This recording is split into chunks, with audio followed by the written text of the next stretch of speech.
falar de astrologia psicológica, mas dessa vez, em vez de falar de alguma faceta da personalidade,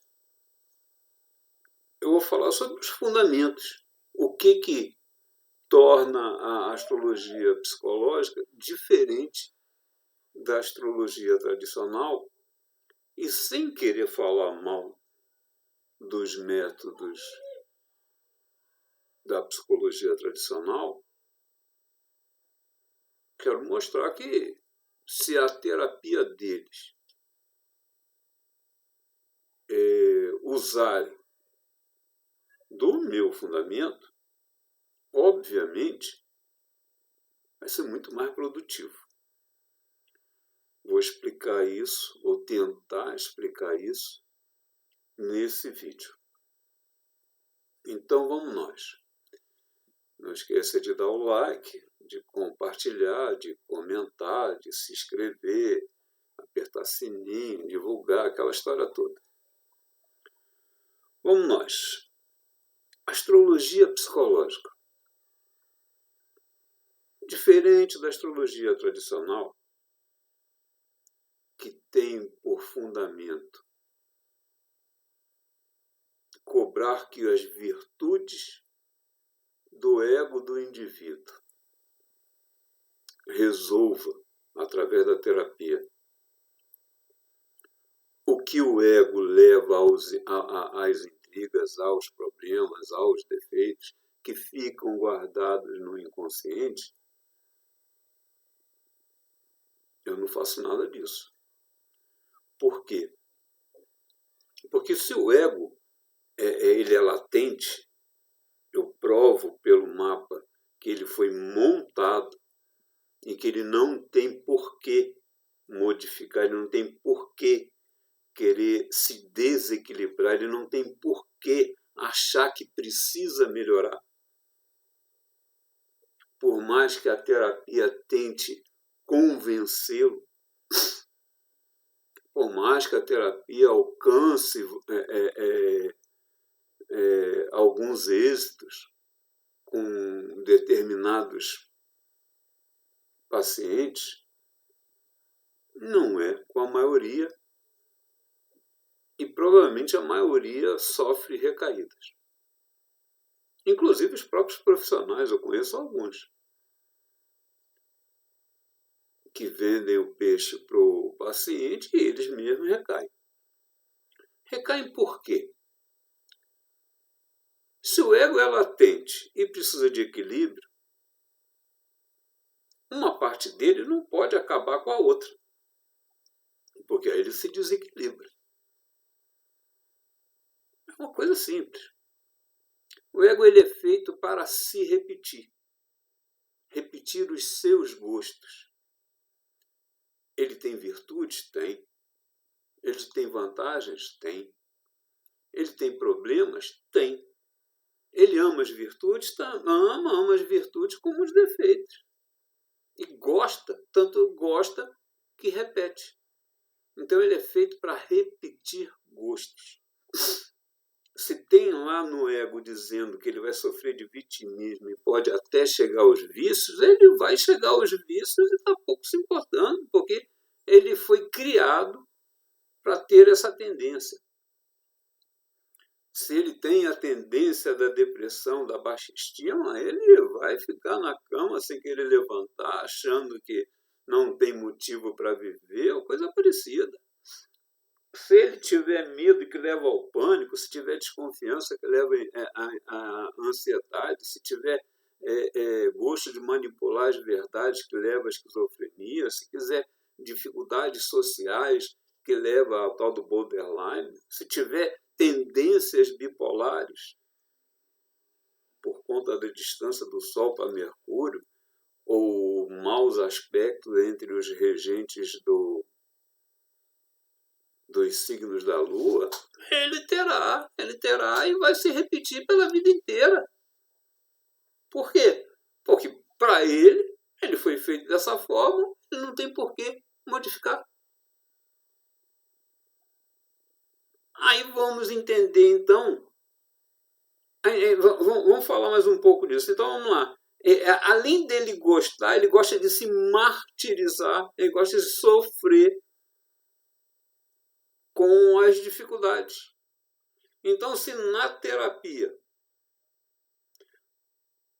o terapeuta, o psicólogo, o psiquiatra, quem for, cobra do indivíduo, do paciente, que ele se responsabilize, que ele se culpe pelos erros, esse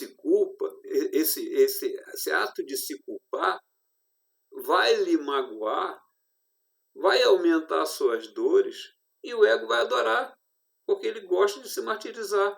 E isso cria um círculo vicioso. Isso piora o círculo vicioso. Porque se ele já vinha mal porque se martirizava com um problema, quando você culpa, o círculo vicioso roda mais rápido. Então, vamos ao outro lado. Claro, fica claro que o ego não tem discernimento, porque ele gosta de se repetir, e ele foi feito para isso. Agora, se eu, diferente do profissional terapeuta, que fica lá 2, 3, 4, 5 sessões tentando fazer uma anamnese através do ego deles, um chute do qual problema tem o tal sujeito, o tal paciente. Eu, diferente de fazer esses 3, 4 sessões ou mais, eu simplesmente pego um mapa e descrevo a personalidade dele. Eu conheço as virtudes, conheço as contradições, conheço as facilidades e os problemas que pioram o emocional e interferem na facilidade sentimental. O meu texto fica completo nessa ordem. Não precisa de anamnese. O texto é a anamnese. E mais, quando eu mostro esse texto para o indivíduo, eu provo que a personalidade que ele chamava dele é só do corpo. Por quê? Porque eu fiz o texto pela hora do nascimento do corpo. Aí entra o lado da espiritualidade junto à astrologia psicológica. Se eu descrevi o corpo e a pessoa acredita minimamente em espiritismo e reencarnação, ele é a alma que está ali dentro. Não foi colocado nesse corpo aleatoriamente, não. Ele foi um corpo escolhido para as ações kármicas que ele terá que enfrentar nessa vida. Então, ele não tem responsabilidade pela criação dos problemas dele, embora possa até ter merecimento, porque quem escolheu esse corpo para ele, escolheu mediante as vidas anteriores. Ele tem merecimento de ter que agir contra as dificuldades impostas por esse karma. O que é o karma? É a personalidade do corpo. Diferente da astrologia tradicional, que tenta descrever o destino, a astrologia psicológica descreve o karma. O destino é o caminho. Se no caminho uma pessoa cheia de facilidade tem um monte de problema de personalidade, não aproveita a facilidade do caminho. Se no caminho tem um monte de dificuldade, mas o karma é simples, porque ela sabe tratar amor, empatia, perdão, entendimento. Mesmo na dificuldade, no caminho dificultoso, ela vai se dar bem. Então, interessa o destino? Interessa. Mas melhor é saber qual o sapato que tem que botar para andar nesse caminho do destino. Então, quando eu diante de um sujeito, diante de um indivíduo, diante de um consulente que eu não conheço, mostro para ele o texto que o descreve e provo que ele não criou nenhum daqueles problemas que ele carrega se culpando, tiro a culpa. 2, tiro a responsabilidade que a psicologia tradicional impõe. Você é responsável por isso e as suas virtudes vão ter que resolver, mesmo que no meio do caminho você recaia, porque força de vontade cansa. Então, quando eu mostro que não tem por que culpa, não tem por que isso, não tem por que aquilo, e ainda tem um propósito maior, qual é o propósito maior? A finalidade da vida.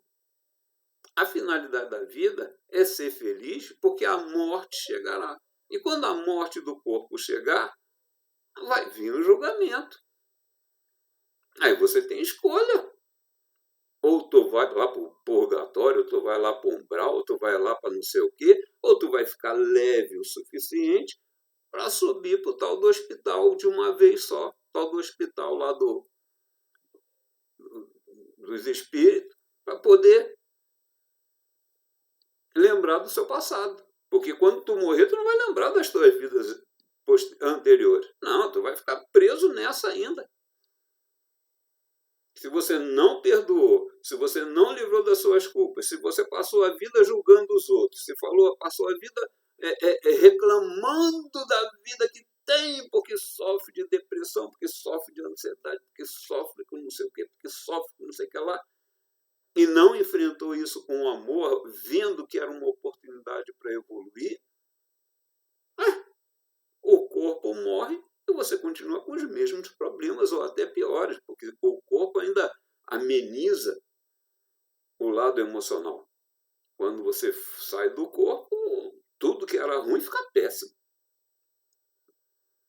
E tudo que era bom fica ótimo. Então, ou você se prepara na vida para a hora da morte, ou sei lá o quê. Então, o propósito da vida é a hora da morte. Se na vida você ficar não se livrar das culpas, ficar reclamando da vida, não usar do amor, não usar da empatia, não usar da falta do... Sabe, o tal do livre-arbítrio é dado à alma, que ela pode subjugar ou não o ego. O livre-arbítrio, eu faço a cagada e depois eu pago. Quem está falando? Quem está falando é o ego. O ego morre no fim da vida. Ele vai pagar como? Então não é dado ao ego o livre-arbítrio, é dado à alma para acordar. Jesus falou para Nicodemos: em verdade vos digo, se você não renascer para o Espírito ainda em vida, tu não verás o reino do céu. Porque o que é carne, o que é espírito, é espírito. O que é carne é o ego. O que é o espírito é o discernimento que tem que vencer a carne. Eu sofro com depressão. Você entra nesses grupos do Facebook, um monte de gente falando que vai se matar. Brincadeira. Então, qual é o fundamento da psicologia, da astrologia psicológica?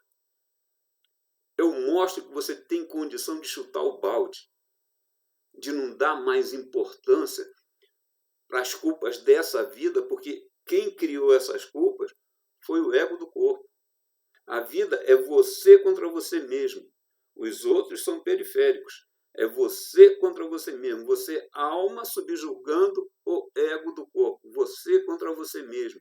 Quando você percebe isso e a terapia se põe a isso, a pessoa se larga do gosto do ego de se repetir e começa a administrar a vida. O ego está levando como se você estivesse flutuando no rio, a cachoeira está ali na frente, o ego vai falar assim, eu vou cair, eu vou cair, eu vou cair, vai cair. Mas, você pode nadar para a margem. Se você percebe, no meu texto, Mostra para o indivíduo. Você já errou isso 10.000 vezes. 10.001 vez depois que passou pela explicação, na hora que vai repetir, começar a rir de si mesmo, você subjugou o ego, não deixou ele repetir. Não interessa se passou como doido ou como maluco. Ri de você. Segura a pemba. Então, essa é a diferença. Uma coisa é você obrigar a virtude do ego a resolver o problema dele. Jesus, quando foi acusado de fazer o bem por Beelzebul, ele falou, bom, se Satanás matar Satanás, a casa dele se destrói. Equilíbrio. Virtude não pode matar defeito. O ego foi feito para se amar. E ele só pode se amar se equilibrar. Então ele vai se repetir. Então é você contra você mesmo. Você não deixando ele se repetir. Você subjugando o lado ruim dele. Então o discernimento não é do ego. O discernimento é da alma. É um agente externo. Quando você se descola do corpo, porque o texto o convenceu que você não é o corpo, e começa a ver de fora a situação, você pega as virtudes que são do ego para contornar as dificuldades.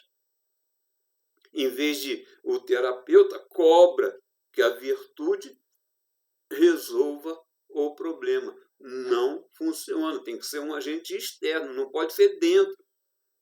Um lado contra o outro ficou falho, caiu. Mas o externo, não. Os lados continuam mesmo, eles são latentes. Eles não vão mudar.